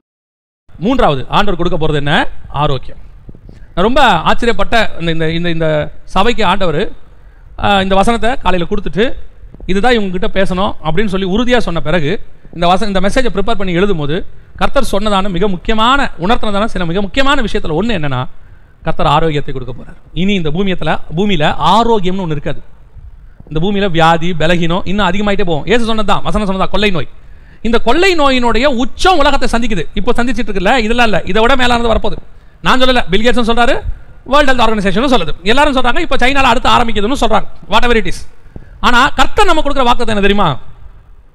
உலகமே மிகப்பெரியதான காரியத்தில் இருந்தாலும் நான் 2 செட்டைகளை உனக்கு கொடுத்துருக்கிறேன். அந்த செட்டைகளின் மறைவின் கீழ் இருக்கிற உனக்கு ஆரோக்கியம் இருக்கும். கர்த்தர் உன்னை ஆரோக்கியமாய் பாதுகாப்பார். எந்த வியாதியும் உன்னை அணுகாது. இது கர்த்தர் கொடுக்கிறது. இப்போ மிக முக்கியமான தேவை இந்த ஆரோக்கியம் தான். டாக்டர்ஸே சொல்றாங்க, எல்லாரும் சொல்றாங்க, இந்த இம்யூனிட்டி பவர் ரொம்ப வேணும், நம்ம ரொம்ப ஹெல்த்தியா இருக்கணும், ஸ்ட்ரென்த்தா இருக்கணும். அது வேற எங்கேயுமே கிடைக்காது. நீங்க சாப்பிட்ற சாப்பாட்டில் கிடைக்காது, நீங்க யூஸ் பண்ற மெடிசன்ல கிடைக்காது. நேற்று ஒரு நியூஸ் படிச்சா ரொம்ப ஆச்சரியமா இருந்துச்சு. இதுல வலைத்தளத்தில் வந்துச்சு. என்ன தெரியுமாவா? இந்த கொரோனா வைரஸ்க்கு மெடிசன் எடுக்கிறாங்கல்ல, எடுக்கிறவங்களுக்கு 3 மாசத்துக்கு தான் அந்த பவர் இருக்குதான் பாடியில். அதுக்கப்புறம் திருப்பி இம்யூனிட்டி பவர் குறையுதாமா, திருப்பி கொரோனா வரதுக்கு வாய்ப்பு இருக்குது அவங்களுக்கு அப்படின்னு சொல்லி ஒரு நியூஸ் கொடுத்தாங்க. இது உண்மையா பொய்யான்னு தெரியாது. இது வெளிநாட்டு இங்கிலாந்து ஆராய்ச்சியில கண்டுபிடிச்சிருக்காங்க. இந்த 3 மாசத்துல கண்டுபிடிச்சிருக்காங்க அப்படின்னு சொல்றாங்க. நமக்கு ஆண்டவர் எப்படி கொடுத்துருக்கா தெரியுமா? நம்ம கொடுத்துருக்கிற இம்யூனிட்டி பவர், அவருடைய காயங்களால் நாம் குணமாகிறோம். அவருடைய இம்யூனிட்டி பவர் நம்ம கொடுத்து வச்சிருக்காரு, வியாதிகள் வராதபடி. ஆரோக்கியம் இனி உலகத்துல இல்லாமல் போக போறது என்ன? இது சாதாரணமா அந்த வசனம் இருக்கும், அவருடைய சட்டைகளின் மறுபடியும் ஆரோக்கியம் இருக்கும்னு. இது நமக்கு ரொம்ப கேஷுவலா எடுத்துக்கிட்ட வசனம். இதை வச்சு நீங்க அறிக்கை பண்ணி ஜெபம் பண்ணுங்க. இந்த உலகத்துல இனி இல்லாமல் போக போறது ஆரோக்கியம். இனி நீங்க மேக்சிமம் யாரை பார்த்தாலும் வியாதியோட தான் இருப்பான். இப்போ நம்மளே அந்த ஃபீலுக்கு வந்துட்டோம். இவருக்கு கொரோனா இருக்குமா, எல்லாம் மூக்க பத்தி. என்ன காரணம்? ஆரோக்கியம்ங்கிறது மிஸ்ஸிங். உலகத்துல இருந்து இன்னும் குறைஞ்சிட்டே போகுது. இனி அடுத்தடுத்து குறையும். ஆண்டவர் சொல்றாரு, அந்த குறைகிற காலத்திலும் நான் உன்னை ஆரோக்கியமா இருக்க பண்ணுவேன். நம்ம ஆண்டவருடைய பெரிய ஸ்பெஷாலிட்டி அதாங்க. பஞ்சம் இருக்கும்போது நமக்கு சாப்பாடு கொடுப்பாரு, தேசமே வாதையில் இருக்கும்போது நமக்கு பாதுகாப்பு கொடுப்பாரு, உலகமே தண்ணியில் அழியும் போது ஒரு போட்ல நம்மளை பாதுகாப்பார். அப்படியே ஆப்போசிட்டா செய்வார். அதை தான் ஆண்டவர் சொல்றாரு, இந்த உலகமே அழிவில் இருக்கும்போது உன்னை நான் ஆரோக்கியமா இருக்க பண்ணுவேன். இதை நீங்க ஸ்பிரிச்சுவலி எடுத்துக்கிட்டீங்கன்னா, ஆண்டவர் உன்னை ஸ்பிரிச்சுவலி ஆரோக்கியமா வைக்க போறார். என்ன ஆரோக்கியம்? இப்போ எல்லாருக்கும் ஒரு ஸ்பிரிச்சுவல் வீக்னஸ் வந்திருக்கு. என்ன வீக்னஸ் அப்படின்னு கேட்டீங்கன்னா, சபை நடத்த முடியல, கூடி வர முடியல, கம்யூனியன் எடுக்க முடியல, இப்போ ஆராதனை இல்லை, எல்லாமே ஆன்லைன். என்னதான் ஆன்லைனில் பண்ணாலும் இந்த நேராக இருந்து பண்ணக்கூடியதான ஒரு சாட்டிஸ்ஃபேக்ஷன் கிடையாது. நீங்கள் ஏற்றுக்கொள்றீங்களா என்னன்னு தெரியாது, ஒரு சிலருக்கு இருக்கலாம். என்னை பொறுத்த வரைக்கும் இது என்னுடைய தனிப்பட்ட கருத்து. நீங்கள் என்னதான் ஆன்லைனில் எவ்வளோ நாள் பண்ணினாலும், ஒருவேளை உங்களுக்கு அது ப்ராக்டிஸ் ஆயிடுச்சோ என்னமோ, இந்த நேர ஆத்மாக்களை சந்திச்சு அவங்களோட கூட இன்ட்ராக்ட் பண்ணி அந்த ஆத்மா ரட்சிக்கப்பட்டு வந்து ஒப்பு கொடுத்து நம்ம கிட்ட வர அந்த ஒரு ஆல்டர் கால், அது வேற எதுலையுமே இருக்காது. அந்த சாட்டிஸ்ஃபேக்ஷன் வேறு ஞானசாந்த கூட்டம் முடியும் போது ஒப்பு கொடுத்து ஜனங்க வந்து நிற்குது, அவங்க ஜோம் பண்ணுறமே, அந்த சாட்டிஸ்ஃபேக்ஷன் வேறு எதுலையுமே இருக்காது. ஆனால் இப்போ என்ன அப்படின்னா, அந்த ஸ்பிரிச்சுவல் வீக்னஸ் நமக்கு வருது. இப்போ என்ன இப்படியே போயிட்டு இருக்கு, என்ன ஆகுமோ ஏதாகுமோன்னு கொஞ்சம் பேர் நிர்விசாரமாக மாறுறாங்க. ஆண்டவர் சொல்றாரு, அந்த காலகட்டத்திலும் உன்னை நான் ஆரோக்கியமாக இருக்க பண்ணுவேன். ஆக்டிவாக இருப்போம். நம்ம இதுக்கு நடுவில் ஸ்பிரிச்சுவலே ஆக்டிவாக இருப்போம். ஏன்? நமக்கு ஒன்று தெரியுது, தூரத்தில் ஒரு கையாள மேகம் தெரியுது, சீக்கிரத்தில் ஆண்டவர் எல்லாவற்றையும் சரி பண்ண போறார். சீக்கிரத்தில் எல்லாத்தையும் கரெக்ட் பண்ணுவார் ஆண்டவர். கரெக்ட் பண்ணி தேவனை ஆராதிக்கிற நாள் ஒன்று வரும். அந்த ஆரோக்கியத்தை கர்த்தர் நமக்கு தரணும். பலவீனப்பற்றக்கூடாது. ஒரு பெரிய வேதனை வந்தபோது, டிப்ரெஷனுக்குள்ள கடந்து போகும்போது, ஒரு ஊழியக்காரர் என்கிட்ட சொன்னது ரொம்ப ஞாபகத்தில் இருக்காது, அப்படியே மனசில் பதிஞ்சிருச்சு. அவர் சொன்ன வார்த்தை என்ன தெரியுமா? பாஸ்டர் நல்லா பார்த்துக்குங்க. அவர் அப்படி தான் சொல்லுவார், பாஸ்டர் தான் சொல்லுவார். அதுக்காக சொல்கிறேன், பாஸ்டர் நல்லா பார்த்துக்குங்க, இந்த நேரத்தில் தான் சுகர் பிபி எல்லாம் வந்துடும், அது வரக்கூடாது. இப்போ அவர் நல்லா ஆக்டிவாக வச்சுக்கோங்க. இதை அவர் கிராஸ் பண்ணிட்டாருன்னா, இந்த நேரத்தில் வியாதி வரலன்னா அதுக்கப்புறம் வராது. இந்த நேரத்தில் வியாதி வந்தால் லைஃப் லாங் அந்த வியாதி இருக்கும்னார். உண்மை. இந்த தான் இப்போ அந்த வீக்னஸ் பீரியட், ஸ்பிரிச்சுவலி வீக்னஸாக நம்ம இருக்கிறோம். எப்படி இருக்கிறோம்? எல்லாம் வீட்டுக்குள்ள இருந்துட்டு இப்படி இருக்கிறோம். இந்த நேரத்தில் நம்ம வீக் ஆகாம பார்த்துக்கணும். இந்த வீக் ஆகாம பார்த்துக்கிற ஆரோக்கியம் கர்த்தர் கொடுக்கிறது. அதான் அவர் சொல்றாரு, நான் உனக்கு ஆரோக்கியத்தை கொடுப்பேன். கடைசியாக ஆண்டவர் சொல்லக்கூடியதான ஒரு விஷயம், ஏசாயா புஸ்தகம் 40ஆம் அதிகாரம் 30வது வசனம். நாம் வாசித்து முடிக்கலாம். ஏசாயா 40:30 வாசியுங்கள். இளைஞர் இளைப்படைந்து சோர்ந்து போவார்கள், வாலிபரும் இடறி விழுவார்கள். கர்த்தருக்கு காத்திருக்கிறவர்களோ புதுபலன் அடைந்து புதுபலன் அடைந்து கழுகை போல செட்டைகளை அடித்து எழும்புவார்கள். இது வந்து ஆக்சுவலா எதுக்கான வசனம்னா, வருகையில எடுத்துக்கொள்ளப்படுகிற அந்த வசனம் தான் அது. வருகையில அவர்கள் புதுபலன் அடைந்து, நியூ ஸ்ட்ரென்த், அவர்கள் வந்து இந்த அதாவது என்னன்னு கேட்டீங்கன்னா, அந்த கழுகை பத்தி நம்ம ஏற்கனவே சொல்லியிருப்போம். உங்களுக்கு நான் சொல்றேன். கழுகு முதல் 40 வருஷம் என்ன செய்யும்னா, நார்மலா அது அந்த பலத்தோடு இருக்கும். 40 வயசுல அதுக்கு வந்து ஒரு பலகீனம் வரும், அதாவது வியாதி, மூப்பு அடைகிற நேரம் வரும். அது அப்போ என்ன பண்ணணும்னு கேட்டீங்கன்னா, 2 காரியம் செய்யும். உயரமான கண்மலையில் போய் தங்கிட்டு அங்கிருந்து தன்னுடைய ஒவ்வொரு முடியா பிச்சு எடுக்கும். எல்லா முடியையும் பிச்சு எடுத்துட்டு, அது வந்து பார்த்தீங்கன்னா உடம்புல ஒரு முடி இருக்காது, அதுவே பிச்சு எடுத்துட்டு தன்னுடைய அழகு மூக்கை என்ன செய்யும், அந்த கண்மலை மேல மோதி உடைச்சு விட்டுட்டு அந்த கண்மலையிலேயே உட்காந்துருக்கும். அது அந்த உயரத்திலேயே யாரும் எட்டாத இடத்துல போய் உட்காந்துக்கும். திருப்பி இந்த மூக்கு அதுக்கு முளைச்சி வரும், திருப்பி இந்த முடியெல்லாம் முளைக்கும். அப்படி முளைக்கும் போது பார்த்தீங்கன்னா அதுக்கு திருப்பி பழைய பலன் வந்துடும். புது மூக்கு, புது. இது வந்து எதற்கான ஒரு உவமை அல்லது எதற்கான ஒரு காரியம் அப்படின்னு கேட்டீங்கன்னா, இப்ப நாம நம்முடைய வாழ்க்கையை ஓடி முடிச்சு நம்முடைய இந்த மாம்ச சரீரம் அழிந்து நம்முடைய காரியங்கள் எல்லாம் முடிஞ்சு நம்ம விதைக்கப்பட்டு அல்லது புதைக்கப்பட்டு தேவன் வரும்போது புது பலன் அடைந்து மறுரூபமாகி வேற ஒரு செட்டைகள் அதுக்கு வரா மாதிரி வேற ஒரு உருவத்தை மறுரூபமாக்கப்பட்டு நம்ம மேல போக போறோம். அதான் அந்த வசனம், புது பலன் அடைந்து கழுகினை போல அடித்து பறப்பார்கள். ஆனா கர்த்தர் கொடுக்கிற இங்க இந்த சபைக்கு என்ன வாக்குத்தத்தம் கொடுக்கிறாருன்னா, இதுவரைக்கும் நீ அடைஞ்ச பாடுகள், இதுவரைக்கும் நீ அடைஞ்ச பிரச்சனைகள், பிரசவ வேதனை, நீ பட்ட காரியங்கள் எல்லாவற்றையும் கர்த்தர் இப்ப என்ன பண்ண போறாரு, புது பலனால நிரப்ப போறாரு. நீங்க நமக்கு பலன் இல்ல, போய் முடிஞ்சிருச்சு, இதுக்கு மேல என்ன பண்றதுன்னு தெரியாது. நான் சில ஊழியர்களை பத்தி கேள்விப்பட்டேன். இந்த இடைப்பட்ட காலத்துல இந்த ஊழியத்துல இந்த 4 மாசம் 5 மாசம் இப்படி ஆன உடனே இப்போ எவாஞ்சலிஸ்டுகளால வெளியே போய் சுவிசேஷம் சொல்ல முடியல, ஊழியர்களால சபை நடத்த முடியல. அப்படி ஒரு சிச்சுவேஷன்ஸ் வந்த உடனே நிறைய ஊழியர்கள், கொஞ்சம் வெளியே உள்ள கிராமங்களில் உள்ள ஒரு சில ஊழியர்களை பத்தி நான் கேள்விப்பட்ட போது அவர்கள் என்ன பண்ணிட்டாங்களா, தங்கள் ஊழியங்களை விட்டு வேலைக்கு போயிட்டாங்க. இது சரியா தப்பா அந்த இடத்துக்கே நான் வரல, அவங்க வேலைக்கு போயிட்டாங்க. அப்போ அந்த பலகீனம் அவர்களை என்ன செஞ்சிருச்சு, அவர்களை கொண்டு போய் ஒரு வேலை பார்க்க வச்சிருச்சு. ஆனா ஒரு சிலர் மாத்திரம் அல்லது கொஞ்சம் பேர் என்ன செய்யறாங்க, ஒரு கண்மலைக்கு மேல உட்கார்ந்து இருக்கிறாங்க. இப்ப எல்லா பலனும் போயிட்டு இருக்குது, எல்லாம் போகுது. இதெல்லாம் முடிஞ்சு ஒரு ஓப்பன் கர்த்தர் பண்ணுவாரு. பண்ணும்போது அவர்கள் புது பலன் அடைந்து பறப்பாருங்க, ஒரு நியூ ஸ்ட்ரென்த்தோடு கூட. இது வரைக்கும் அதான் நீங்க ஒரு பூனைக்குட்டியை பார்த்தீங்கன்னா அடைச்சி வச்சுட்டு திறந்து விட்டீங்கன்னா அது வெளியே வந்து என்ன பண்ண தெரியும், அப்படி வேகமா சில காரியங்கள் செய்யும். இந்த டேம் தண்ணியை அடைச்சி வச்சு திறந்து விட்டீங்கன்னா என்ன ஸ்பீடு வரும், அந்த மாதிரி இப்போ அடைச்சி வச்சிருக்காரு, அடுத்த ஆண்டவர் திறந்து விடுவாரு. அப்போ ஊழியங்கள், நான் கொஞ்சம் பேரை தான் சொல்றேன், கொஞ்சம் பேர் தான், நிறைய பேர் சொல்றேன், கொஞ்சம் பேர் அடிச்சு செட்டைகளை அடித்து புது பலனோடு கூட பறக்க போகிறார்கள். அதுவும் நடக்கும். இந்த சபைக்கு ஆண்டவர் கொடுக்கிற வாக்குத்தத்தம், உன்னை புது பலனால கர்த்தர் நிரப்ப போறார். நீ விதைச்சது, நீ அழுதது, நீ பிரசவ வேதனைப்பட்டது, கண்ணீர் சிந்தது, உன்னுடைய ஆத்துமாக்களை பட்சித்து கொண்டு போனார்கள். இவைகளுக்கு நடுவில் உன்னை தூஷித்தார்கள், உன்னை தூத்து போட்டார்கள், எல்லாம் செஞ்சாங்க. ஆனா கர்த்தர் இப்ப சொல்றாரு, உனக்கு நான் கழுகின் 2 செட்டைகள் தரப்போகிறேன். இந்த கழுகின் 2 செட்டைகள் உன்னை என்ன செய்யும் தெரியுமா, உனக்கு ஆரோக்கியத்தை கொடுக்கும். இந்த செட்டைகளின் மறைவில் உனக்கு பாதுகாப்பு இருக்கும். இந்த செட்டைகள் உனக்கு புது பலனை கொடுக்கும். இனி நீ உயர அடித்து பறக்க போகிறாய், நான் உனக்கு இடம் உண்டாக்க போகிறேன். கர்த்தர் கொடுக்கிற வாக்குத்தத்தம் இந்த 12 ஆண்டு காலம் வேறு. இதற்கு பிறகு, அதுக்கு தான் இந்த கேப் நடுவில், இதற்கு பிறகு கர்த்தர் செய்கிற மிகப்பெரியதான காரியமாக இருக்கும். அதெல்லாம் இப்ப நீங்க விதைச்சிருக்கிறீங்க, அதெல்லாம் இந்த பொறுமையா இப்ப காத்து இருந்திருக்கிறீங்க. இதற்கு பிறகு கர்த்தர் நம்மை அபிதமாய் நடத்த போகிறார். நாம் ஜெபிக்க போகிறோம். எல்லா கண்களை மூடி தேவ சமூகத்தில் இந்த சபைக்காக, இந்த ஊழியர்களுக்காக, இந்த ஊழியருடைய குடும்பத்திற்காக நாம் எல்லாம் ஒருமனப்பட்டு ஜெபம் பண்ண போகிறோம். சர்வ வல்லமை உள்ள எங்கள் தகப்பனை இந்த அருமையான நேரத்திற்காக உமக்கு ஸ்தோத்திரம், மகிமையுள்ள கரத்தில் தாழ்த்துகிறோம். ஆண்டவரே, இந்த ஊழியத்தை இம்மட்டுமாய் நடத்தி கொண்டு வந்தீங்க, இம்மட்டுமாய் தாங்கி பிடிச்சிங்க, உங்களுடைய சட்டைகளின் மறைவில் வைத்துக் கொண்டீங்க. நீர் இவர்களை புது பலனோடு கூட பறக்க பண்ண போறீங்கப்பா. அவர்கள் சிந்தனை கண்ணீர் பட்ட பாடுகள், கேட்ட வார்த்தைகள், ஏளனமான பேச்சுகள், அவர்கள் துரத்தி விடப்பட்ட காரியங்கள், ஈசாக்க துரத்தி விட்டாங்க, அதே மாதிரி தான்ப்பா இவங்களையும் துரத்தி விட்டாங்க. ஈசாக்கோடைய துறவை அவங்க எடுத்துக்கிட்டாங்க, அதே மாதிரி தான்ப்பா இவங்களையும் தூத்து போட்டாங்க. ஈசாக்கோட கூட வாக்குவாதம் பண்ணினார்கள், அதே மாதிரி தான்ப்பா இவங்ககிட்டயும் வாக்குவாதம் பண்ணாங்க. இவங்க நன்மை செஞ்சு தீங்கு அனுபவிச்சிருக்கிறாங்க ஆண்டவரே, அவங்க விதைச்சிருக்கிறாங்க ஆண்டவரே. இனி கம்பீரமா இருக்கணும் தகப்பனே. நாங்கள் இவ்விதமாய் இருந்தது போதும், எங்களுக்கு அடுத்த சபையினுடைய அடுத்த காலம் பறந்து போகிற காலம். அந்த பறந்து போகிற சட்டைகளை நீர் எங்களுக்கு தரப்போகிறீர். நாங்கள் உயர பறக்க போகிறோம், புது பலன் அடைய போகிறோம். தேவனாகிய கர்த்தர் எங்களுக்கு பாதுகாப்பும், தேவனாகிய கர்த்தர் எங்களுக்கு ஆரோக்கியத்தையும், தேவனாகிய கர்த்தர் எங்களுக்கு புது பலனையும் தரப்போகிறீர். ஊழியரை ஆசீர்வதித்து அவர் கொடுத்த அந்த கனமான ஊழியத்தை முடிவு பரியந்தம் செய்து முடிக்க விசுவாசத்தை துவக்கினவர் முடிக்கிறவருமாய் இருக்க வேண்டுமா நாங்கள் செபிக்கிறோம் ஆண்டவரே. தகப்பனே, இந்த ஊழியத்தை ஆசீர்வதிங்க, எல்லைகளை பெரிதாக்கி கொடுங்க, இடம் உண்டாக்க போற தயவுக்காக உமக்கு ஸ்தோத்திரம். அதோடு கூட ஆண்டப்பா, ஊழியருடைய குடும்பத்துக்காக நாங்கள் செபிக்கிறோம். மனைவி பிள்ளைகளை ஒப்பு கொடுக்கிறோம். கர்த்தர் பொறுப்பெடுத்துக் கொள்ளுங்கப்பா. ஆண்டவரே, அவங்க உபத்திரவத்தில் கூட இருந்திருக்கிறாங்க, பிரச்சனையில கூட இருந்திருக்கிறாங்க, கண்ணீர்ல கூட இருந்திருக்கிறாங்க, பிரசவ வேதனை படும்போது அவங்கள பிரசவ வேதனை பட்டு இருக்கிறாங்க. ஆண்டவரே, இப்போ இந்த ஊழியம் ஆசீர்வதிக்கப்படும் போது அவர்களும் ஆசீர்வதிக்கப்பட வேண்டும், குடும்பம் ஆசீர்வதிக்கப்பட வேண்டும், பிள்ளைகள் ஆசீர்வதிக்கப்பட வேண்டும். இந்த பிள்ளைகள் ஊழியங்கள் எல்லாம் ஆசீர்வதிக்கிறத பார்த்து சுத்தி இருக்கிற அத்தனை பேரும் சொல்லணும், ஆண்டவரே கர்த்தர் இவர்களோடு கூட இருக்கிறார், கர்த்தர் இந்த ஊழியத்தோடு கூட இருக்கிறார்னு சொல்லணும். நீர் இந்த வாக்கு தத்தத்தை, இந்த ஆசீர்வாதத்தை, தேவனாகிய கர்த்தர் கொடுத்ததான இந்த வாக்கு, இந்த ஆசீர்வாதத்தை நீர் நிறைவேற்றி தர போற தயவுக்காக உமக்கு ஸ்தோத்திரம். உடைய மகிமையுள்ள கரத்தில் எங்களை தாழ்த்துகிறோம். நீர் மாத்திரம் மகிமைப்படுவீராக. ஊழியருக்கு நல்ல ஆரோக்கியத்தை கட்டளையிடுங்க, ஊழியர் குடும்பத்துக்கு ஆரோக்கியத்தை கட்டளையிடுங்க, பாதுகாப்பை கட்டளையிடுங்க, புது பலனை கட்டளையிடுங்கப்பா. உடைய மகிமை மூடட்டும். இயேசு கிறிஸ்துவின் நாமத்தில் ஒப்புக்கொண்டு ஜெபிக்கிறோம், ஜீவனுள்ள நல்ல பிதா.